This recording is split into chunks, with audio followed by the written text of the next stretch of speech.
La prime de 12 millions accordée à chacun des 8400 soldats a visiblement suscité un mouvement de colère chez d'autres corps de l'armée ivoirienne.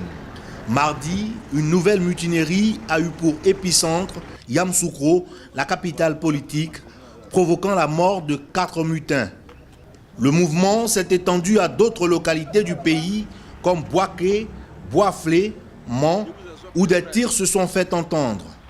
Mercredi, le port autonome d'Abidjan, l'un des ports les plus importants d'Afrique de l'Ouest, a été bloqué. Des gendarmes mécontents ont tiré en l'air. Ces nouveaux mutins exigent d'être pris en compte dans le paiement de la prime de 12 millions, dont le paiement a débuté pour les 8400 militaires qui s'étaient mutinés le 5 janvier. Le gouvernement ivoirien, réuni en Conseil des ministres mercredi, est monté au créneau pour éclairer l'opinion sur l'affaire des primes, afin d'éviter que la situation ne s'enlise.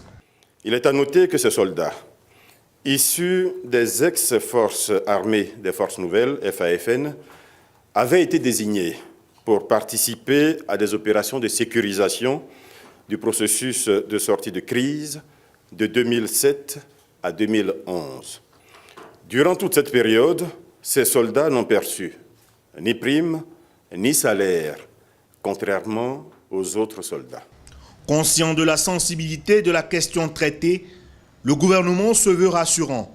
La situation peut être alarmante, mais ils peuvent nous faire confiance. Nous travaillons toutes les heures pour que le calme revienne définitivement. C'est des vrais problèmes que nous avons avec un corps qui est très sensible, qui sont donc les forces de sécurité et de défense. Donc il faut aborder, comme le ministre de la Défense l'a dit, ces questions-là avec beaucoup de prudence, beaucoup d'attention. C'est ce que nous faisons. En plus des revendications des militaires et des autres corps de l'armée ivoirienne, les fonctionnaires observent depuis plus d'une semaine un mouvement de grève qui paralyse les services publics. Cette fronde sociale donne du grain au moulin du chef de file de l'opposition ivoirienne. Pascal Afin-Guesson appelle les autorités à tirer les conséquences de ce qu'il qualifie d'échec. Alassane Ouattara a échoué. Il a échoué à réconcilier les Ivoiriens. Il a échoué à promouvoir une justice indépendante, impartiale et crédible. Il a échoué à bâtir une armée républicaine, à garantir la stabilité du pays et à assurer la sécurité des personnes et des biens. Il a échoué à conduire une saine gestion des deniers publics et à préserver le pays de la corruption, du népotisme et du clientélisme. Il a échoué à restaurer l'image et le prestige de la Côte d'Ivoire. Il a divisé les Ivoiriens. Il a divisé le pays. Il vient de faire exploser l'armée. C'est pourquoi je voudrais ici appeler solennellement à réunir sans délai toutes les forces vives de la nation en vue de la mise en place d'un gouvernement d'union nationale et de transition.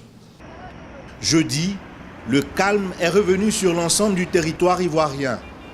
Alassane Ouattara a instruit les grands commandements de rencontrer toutes les composantes des forces de sécurité du pays afin que leurs conditions de vie soient améliorées. Le ministre de la fonction publique a promis de faire des propositions aux agents de l'État. Les Ivoiriens espèrent que des solutions soient rapidement trouvées afin de préserver la paix dans leur pays.